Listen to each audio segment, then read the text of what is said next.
Muy buenas tardes. A nombre de Rapa Nui Press, editorial especializada en Isla de Pascua, le damos la bienvenida al lanzamiento del libro El Obispo Edwards en Rapa Nui, de los autores Rolf Forster y Alejandra Alvear, proyecto que ha sido financiado por el Consejo Nacional del Libro y la Cultura. Quisiéramos agradecer especialmente la asistencia de Nelly Daposo, directora regional de Cultura, Sofía Hey, consejera regional, representante de Rapa Nui, y Betty Jaoa, de la biblioteca del Museo Funk, que ha sido una de las instituciones que patrocinaron el libro, al igual que el Museo Antropológico Padre Sebastián Engler de Isla de Pascua. Junto con ello, agradecer también al arqueólogo José Miguel Ramírez, experto en Rapa Nui, que siempre ha sido un gran apoyo para la editorial desde hace ya 15 años o más, y al Premio Nacional de Historia, don Eduardo Cavieres, con quienes ahora los dejo.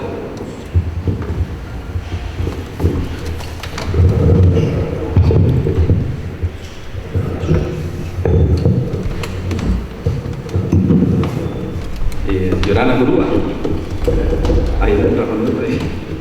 Bueno, realmente es un honor estar en esta mesa tan importante al lado de un profesor Cavieres, internacional, presentando este libro que es, no sé, el décimo ya de Rolf.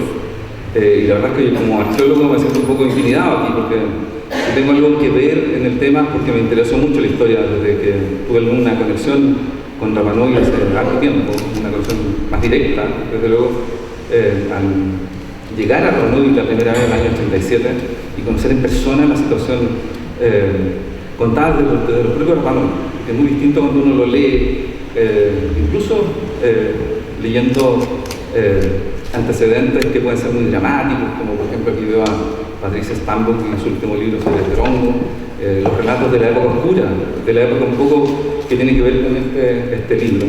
En los años de la compañía explotadora en particular, de la cual también se han dicho muchos mitos y se han mantenido porque hasta que Rolf empezó a hurgar en profundidad los documentos, todos teníamos una visión bastante estándar de lo que fue ese periodo histórico. Y realmente es impresionante y es lo que yo quiero un poco contar. No voy a meterme tanto en el tema histórico, por eso aquí especialista, pero es notable lo que Rolf ha hecho en los últimos 5 años. Y también quiero destacar lo que ha hecho Eduardo Rostagler con su editorial en los 15 años, y ahí sí que yo me siento un poco responsable porque yo lo impulsé a esto.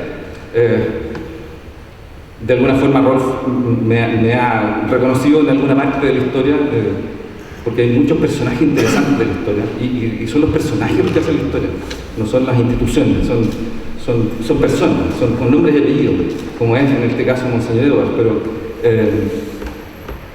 cuando uno ve en detalle lo que dijeron y lo que hicieron algunos personajes que casi nadie conoce, como en este caso, como fue, qué sé yo, Humberto Molina Luco, y por ahí viene otro libro y otros artículos de Rolf sobre eso, que tenía un mérito extraordinario en los últimos años de ir a la profundidad de los documentos, y de los documentos, a diferencia de lo que hacemos los arqueólogos, que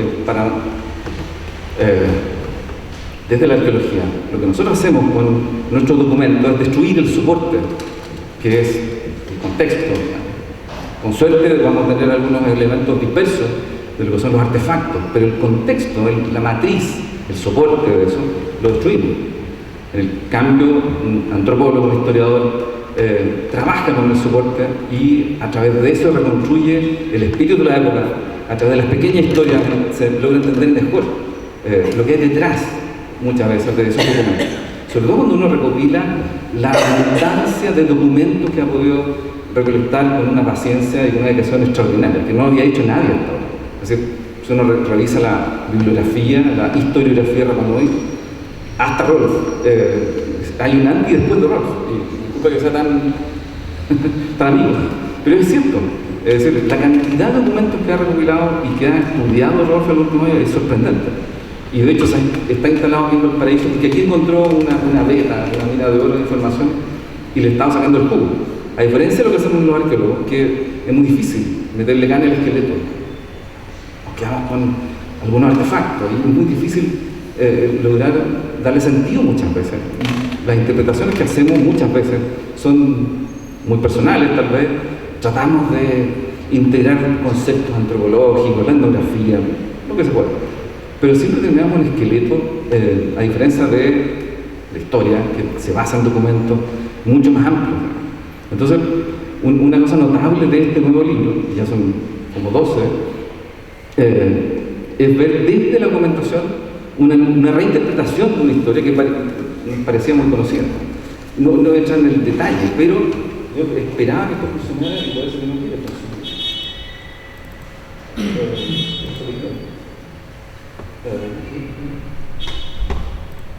Se chingó.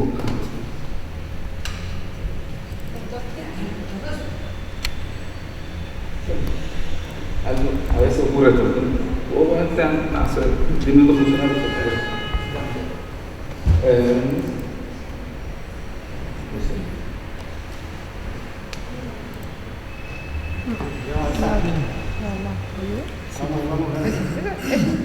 Pica la 2,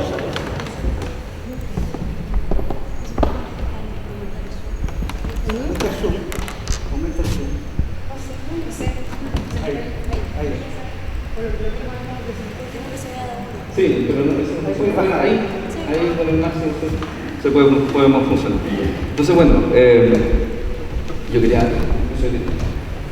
mostrando un poco el contexto. El contexto que es muy difícil imaginarse lo que fue Rapa Nui en 1910, 1935, cuando está actuando este señor que llega como vicario castrense, el Monseñor Edwards, un señor aristócrata, que llega a la isla y se impresiona por la miseria. Es el primer impacto. Cuando era dueño de Rapa Nui, este señor que está ahí a la izquierda de la imagen, el señor Merlet, Enrique Merlet, un señor que era un comerciante francés de Valparaíso, que es ese dueño de la isla y de los isleños. Cuando la isla se convierte en una estancia ganadera dedicada a la producción de ganado, vacuno y ovino,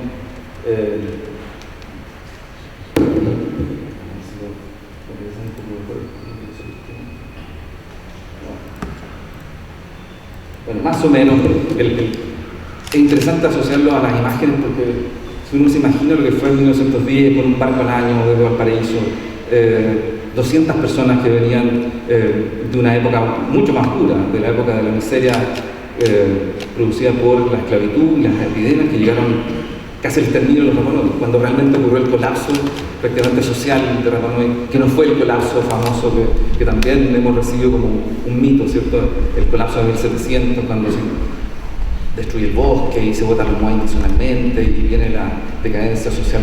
No, esa no fue. Eso fue un periodo extraordinariamente rico.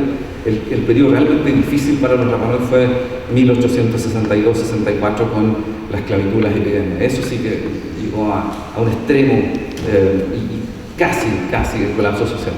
Y realmente lo sorprendente es que fueron capaces también de sobrevivir a eso. Bueno, parece que no va a ser posible mejorar eso, pero un tema notable que aparece en las imágenes antiguas, 1902, es la presencia chilena, la Baquedano. La Baquedano fue en esa época la presencia nacional y aparece incluso grabado en un moai, que es una aberración absoluta. Hoy día los Rapa Nui agarran a piedrazo a cualquiera que se osara acercar. Pero esa era la presencia chilena en esa época, la Baquedano. Y durante harto tiempo fue así. Cuando la única presencia era esa casa que representaba el poder de la compañía explotadora de Isla Pascua, que deriva de esta asociación con este señor francés de aquí, da su nombre en una calle ahí al lado de un solo Merlet, este señor que era bastante malo, los leños no lo pasaron muy bien, él se hizo dueño de la isla prácticamente, y esa era la casa de la compañía explotadora, donde ya la Williamson Balfour, cuando se instala, establece su dominio y desde ahí comienza ese largo periodo de la compañía desde 1893, 1995 hasta 1953, cuando finalmente el Estado de Chile, a partir de todas las denuncias de Monseñor Edwards, de la Sociedad Amigos de Isla Pascua, etc., finalmente se decide a eliminar ese nexo colonial. pero pasa a manos de la Armada por un buen rato. Ahí está Edmunds, uno de los grandes personajes de la época de la compañía, ahí alcanza, me he cortado, pero muy interesante porque en esa época los administradores de la compañía explotadora eran a su vez representantes del Estado de Chile como gobernadores marítimos en esa época, hasta que empieza con el tiempo a cambiar eso y se relaciona de otra manera con el Estado. Y hay muchos detalles sobre eso. Un capítulo que a mí me interesa mucho porque estoy trabajando en este momento es, en medio de esto, en el año 14, llega esta expedición que tiene un rol muy interesante en Rapa Nui, que es Catherine Routledge y la expedición Mana, llegan en su propio yate, una aristócrata inglesa, que se relaciona obviamente con la compañía, están en la casa, viven ahí, pero establecen un campamento en Jotuita, al lado del Capitán Marí, y en Macabeo, asociado por supuesto a estos ingleses de la compañía, pero con una vinculación muy especial con Rapa Nui. Ahí aparece su esposo, Stoicis Routledge, en una fiesta en que aparece en Rapa Nui con disfraces y con máscaras. Son las únicas imágenes prácticamente que hay de eso, muy interesantes. Juan Tepano, que fue el personaje más relevante en ese momento para la compañía explotadora y también para la expedición. Era el hombre de confianza, en el fondo, del Estado de Chile, de la compañía y también el mejor socio que pudieron tener especialistas como Catherine Routledge, después nuestro. Son fotografías de un artículo muy interesante de Video Solar que habla de Juan Tepano, ayudante de la gobernación, y entre paréntesis, dice Ad honorem, se entiende, punto suspenso. Era muy obvio que fuera Ad honorem, pero aparece ahí obviamente muy trajeado. Su madre en esa época, y hay fotografía de los años 30 y tantos, que es muy distinta la imagen. Y una cosa muy interesante que tiene que ver con el Museo de Eduardo es que la presencia de la iglesia durante 40 años fue básicamente este señor que está ahí, Pacarati, que fue el representante de la iglesia, que fue el catequista Nicolás Pancracio Urepotagi, que se convierte finalmente en ese Pancracio en Pacarati, y de ahí toda la familia Pacarati actual. Pero él mantuvo la iglesia como catequista, formado por los misioneros mecanistas. Y en esa época, en el año 14, coincidiendo con la llegada de Catherine Routledge, ella